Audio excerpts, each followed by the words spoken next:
banyak orang tadi saya bilang mengaitkan minimalisme dengan stoikisme. Karena memang gagasan-gagasan stoikisme itu banyak yang relate dengan minimalisme. Misalnya itu ada kalimat dari Epictetus, kekayaan itu tidak terdiri dari memiliki banyak harta, tetapi memiliki sedikit keinginan. Tadi sudah dijelaskan ya, cirinya orang kaya.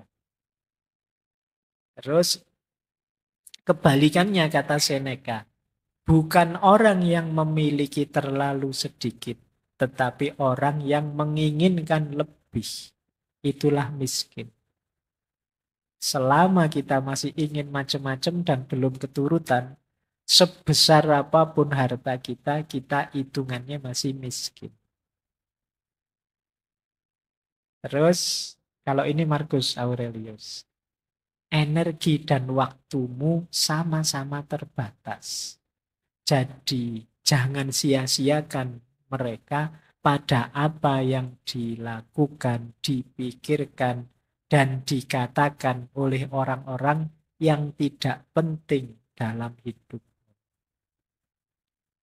Jadi ini berhubungan dengan hubungan kita dengan yang lain. Tadi kan saya bilang awas salah persepsi, minimalisme itu tidak hanya barang, termasuk juga orang.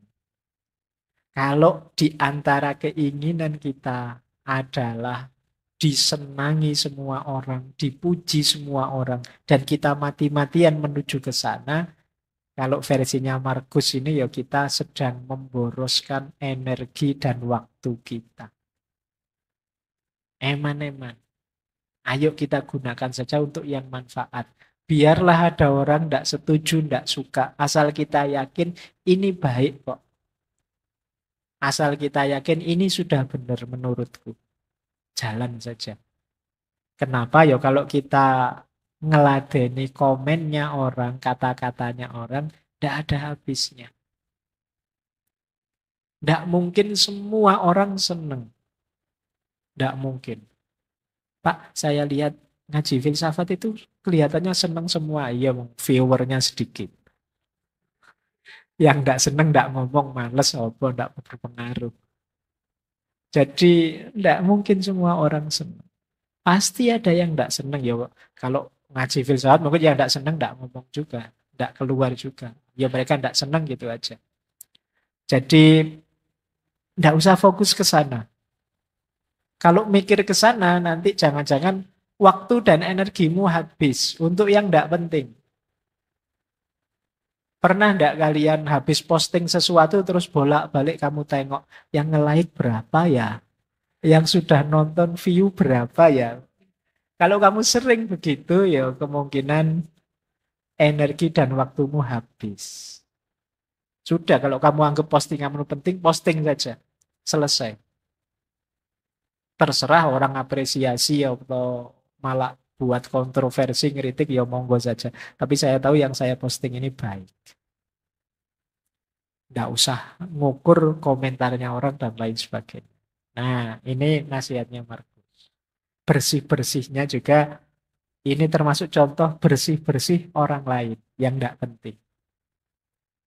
Maka dilanjutkan oleh Markus dengan memprioritaskan hal-hal yang tepat, keluarga, teman, usaha, kesejahteraan, engkau akan menemukan kepuasan dan harmoni. Jadi kalau tadi sudah bersih semua, barang yang tidak penting, teman yang tidak penting, situasi yang tidak penting sudah bersih, di situ kita ketemu harmoni dan kepuasan dalam hidup.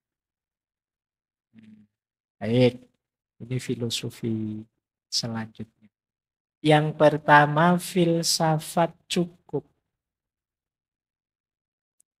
Hidup ini sebenarnya tidak mengejar lebih kalau kita tidak ingin masalah.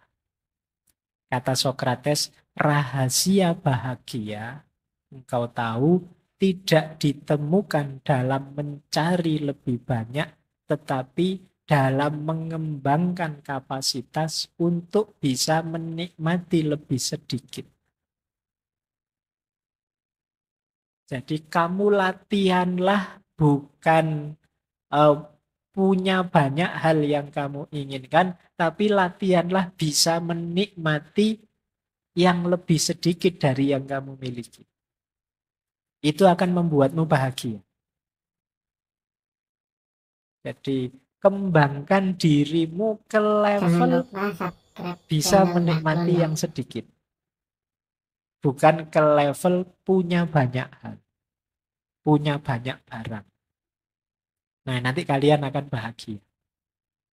Jadi kalau fokusmu hanya memiliki sesuatu, tadi kamu merasa berarti dengan punya banyak, ayo sekarang latihan, kamu tetap merasa berarti meskipun punya sedikit. Ini namanya bisa menikmati yang sedikit. Merasa cukup dengan yang sedikit. Selanjutnya kata Sokrates, dia yang tidak puas dengan apa yang dia miliki, tidak akan puas dengan apa yang dia ingin miliki. Kalau kita tidak puas dengan yang kita miliki sekarang, biasanya kan kita menginginkan sesuatu. Percaya kalau yang kita inginkan itu tercapai, kita juga tidak akan puas juga. Karena yang kita kejar kepuasan dalam kepemilikan. Sementara manusia itu punya tabiat tamak tadi. Kalau sekedar keinginan, tidak pernah ada habisnya. Coba kalian tanya, siapa orang paling sukses di dunia, terus kamu tanya, sudah selesai kah? Tidak pengen apa-apa, mesti masih banyak. Masih pengen ini, masih pengen itu. Tidak ada habisnya. Jadi, ayo latihan untuk bisa puas dengan yang kita miliki sekarang. Di situ kuncinya kebahagiaan sebenarnya yang diajarkan oleh minimalisme tadi. Dan ini dikuatkan oleh Lao Tzu yang bilang orang yang merasa cukup dengan yang ia miliki adalah orang kaya. Jadi definisi kaya menurut Lao Tzu itu ya orang yang merasa cukup. Jadi kalau ada yang banyak, sampean ini orang kaya apa orang miskin? Itu jawabannya bukan kamu punya apa, hartamu berapa, tapi kamu puas atau tidak dengan yang kamu miliki sekarang. Kalau kalian merasa puas dengan yang dimiliki sekarang, kalian orang kaya. Jadi tidak usah nunggu nanti lulus, nunggu S2 jadi dosen, terus gaji besar, terus bisa macam-macam, beli macam-macam, baru kamu berani mengklaim kaya. Sekarang juga kamu bisa jadi orang kaya. Dengan menerima apapun, menyukai apapun yang sekarang kamu miliki. Itulah orang kaya. Dan dikuatkan oleh Gandhi. Kalau kata Gandhi, hiduplah dengan sederhana. Agar orang lain juga dapat hidup. Kalau ini mikir orang lain. Kalau semua orang serakah, yo nanti isinya konflik tabrakan. Kita harus ngerti kapan kita berhenti. Sudah saya sampai ini saja. Biar yang lain dapat space. Kalau hari ini kan orang yang kaya misalnya relasinya banyak ya tambah jaya, tambah jaya, tambah jaya. Yang lain tidak kebagian space, tidak kebagian ruang untuk berkembang. Nah, sekarang dibalik saatnya kita berbagi. Meskipun sekedar berbagi waktu, berbagi ruang, berbagi kesempatan untuk yang lain. Dengan kita berhenti mengikuti ketamaan kita. Jadi rumus filosofis pertama, hidup minimalis itu merasa cukup. Kita kaya sudah dan tuntas hidup kita. Jangan memperumit hidup. Nah, ini ada kalimat dari Konfusius ya. Hidup ini sederhana, tetapi kitalah yang ngotot untuk membuatnya rumit. Jadi ada lagi satu kalimat dari Carver itu. Saya tidak mengatakan tidak karena saya sangat sibuk. Saya mengatakan tidak karena saya tidak ingin terlalu sibuk. Ini maksudnya tidak ingin terlalu ruwet, tidak ingin terlalu rumit. Jadi ini nasihat dari Konfusius, hidup ini sederhana, kita seringkali bikin rumit, bikin ruwet. Kadang-kadang kita itu kan rumit, misalnya masuk ke sini saja, nyari tempat duduk saja kadang mikir, ini saya harusnya nyari yang deket tembok, karena kalau deket tembok saya bisa sandaran. Kalau sandaran bisa lebih anu. Tapi nanti kalau sandaran ngantuk gimana? Dilihat orang banyak, malu juga ya. Kalau begitu sandarannya yang biasa saja agak miring gitu. Nanti ruwet, wong tinggal masuk duduk saja, mikirin jelimet. Mau masuk ke sini mikir, ini saya harus datangnya tengah-tengah biar nggak terlalu Jangan nyolok. lupa Kalau duduk terlalu subscribe depan, channel malu Dak dilihat Dono. Pak Faiz. Terlalu belakang nggak dengar. Agak tengah-tengah asal nggak. Kita terlalu jelimet, terlalu rumit memikirkan itu. Ada quotes itu yang saya ambil menarik, yang judulnya Why Complicate Life? Kenapa sih kita bikin hidup itu ruwet? Missing somebody, kalau kangen dengan seseorang ya call, tilpunen. Kalau nggak diangkat ya nasib. Iya. Ya tapi kan kamu lega daripada bolak-balik rindu neng yo. Kamu sakit sendirian. Wanna meet up, ingin ketemu ya diundang. Kalau dia tidak datang ya tidak apa-apa. Tapi kan diundang tidak datang ya sudah. Kalau kamu ingin dipahami orang ya jelaskan. Kalau kamu punya pertanyaan ya tanyakan. Kalau kamu tidak suka bilang saja. Kalau kamu suka ya ucapkan. Kalau kamu ingin sesuatu minta. Kalau kamu cinta seseorang katakan. Ya kan? Wong tinggal bilang aja, cik ruwet deh kamu itu. Ya kan? Tinggal bilang aku suka, aku senang, aku cinta. Selesai. Urusan ditolak, tidak ditolak belakangan. Tapi kan kamu lega sekarang. Sudah bilang. Kadang-kadang kan kamu mikir terus ini, waduh gimana ya, rasa ini ku bawa kemana. Ini salahmu dewe. Kamu bikin ruwet hidupmu sendiri. Minimalis juga begitu prinsipnya. Sederhana saja, simple saja. Tidak usah terlalu dibikin ruwet. Tidak lulus kuliah ya diulang. Kan selesai. Kamu mikir panjang-panjang ya aslinya tidak lulus ya gimana lagi. Ya kan? Lapar ya makan, haus ya minum kan gitu. Pak saya pingin puasa Pak tapi tidak kuat, khawatir sakit ini sakit itu dan lain sebagainya. Ya sudah kalau tidak kuat kan banyak konsesi-konsesi. Agama saja ngerti tidak dibikin ruwet. Saya sholat tidak kuat berdiri ya duduk, tidak kuat duduk ya berbaring. Tidak kuat berbaring ya pakai isyarat. Itu kan mikirnya simpel, tidak ruwet. Kita yang suka membuat ruwet apa-apa banyak. Jadi mau apa saja diskusi dulu panjang lebar. Akhirnya kegiatan tidak jalan-jalan. Rapat lama-lama keputusannya kita rapat lagi ya. Wah, lah terus tadi rapat itu ngomong apa kok terus rapat lagi. Jadi itu kita suka memperumit persoalan. Yuk, mikir simpel saja, jangan rumit-rumit. Biar tidak habis waktu, biaya, tenaga, energi untuk yang tidak penting. Nah, tentang yang ini boleh nanti dibuka ketika kita membahas overthinking. Overthinking itu jenis ketika kita memperumit sesuatu yang sebenarnya simpel.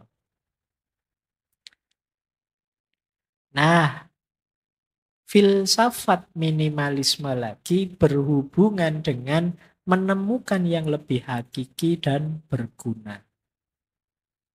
Tadi intinya kan ini sebenarnya kenapa sih harus dibersihkan, dibuang, diseleksi, dibagikan karena tidak hakiki atau tidak berguna. Kata William Morris, jangan engkau memiliki barang yang tidak kau ketahui gunanya atau tidak kau yakini keindahan. Di parameternya dua malah ini, guna dan keindahan. Nah, kata Socrates lagi, apakah engkau tidak malu begitu peduli pada perolehan uang dan ketenaran dan prestise ketika kamu tidak berpikir atau peduli tentang kebijaksanaan dan kebenaran dan peningkatan jiwa. Kita itu sering lebih nganggap penting uang, ketenaran, prestise. Prestis Jangan itu lupa berarti gengsi. subscribe channel Mbah Klon ya. Ketenaran ya nama besar di tengah masyarakat. Uang, kekayaan. Kita sering lebih fokus ke situ daripada yang lebih hakiki. Kalau versinya Socrates yang lebih hakiki, kebijaksanaan, kebenaran, dan peningkatan kualitas jiwa kita. Ayo fokus ketiga yang hakiki ini dan buanglah fokus ketiga yang awal. Uang, ketenaran, prestis. Bukan berarti kita jangan kaya. Bukan berarti kita tidak usah terkenal atau apa. Uang, ketenaran, prestis itu efek saja. Implikasi logis saja. Kalau kita serius mengejar kebijaksanaan, kebenaran, dan peningkatan jiwa. Jadi kalau kita serius dalam hidup ini, menjalaninya sebijaksana mungkin, sebenar mungkin, dan melakukan perbaikan diri terus-menerus, insya Allah, ya kekayaan akan datang. Uang itu otomatis datang. Ketenaran juga akan datang. Prestis, gengsi juga akan hadir. Tidak usah khawatir. Yang sifatnya niscaya, tidak usah kamu kejar. Kalau saya kerja keras, ya otomatis uang datang. Kalau saya ngomong yang baik-baik, yang benar-benar dan cocok untuk banyak orang, ya otomatis saya akan dikenal orang. Kalau saya melakukan yang baik-baik terus, ya otomatis punya nama baik di tengah masyarakat sudah. Itu implikasi logis. Tidak harus kamu jadikan target. Nah, ada lagi quotes, isi hidupmu dengan pengalaman, bukan barang. Miliki banyak cerita untuk dikisahkan, bukan barang untuk ditampilkan. Jadi alih-alih ngumpulin barang, yuk ngumpulin pengalaman. Tambah pengalaman sebanyak mungkin. Biar nanti ada yang diceritakan untuk generasi yang akan datang. Jangan sampai besok kalau kamu dongeng ke anakmu, Pak, Bapak dulu waktu muda gimana sih? Gimana ya, Le? Ya Bapak ya biasa-biasa saja, tidak ada ceritanya. Itu kan ya tidak enak. Yuk bikin cerita. Tulislah dongengmu yang luar biasa. Biar bisa dikisahkan pada anak-anak. Bapak pernah ini loh, Le, pernah itu, dan lain sebagainya. Jangan sampai bingung sendiri kamu. Yo bapak yo sekolah, terus kerja, terus kawin, terus kamu lahir. Cokopet ceritanya. Tidak ada yang istimewa. Nah, jadi ayo mengoleksi kisah-kisah hebat tentang diri kita. Tidak sekedar mengoleksi barang-barang untuk dipamerkan.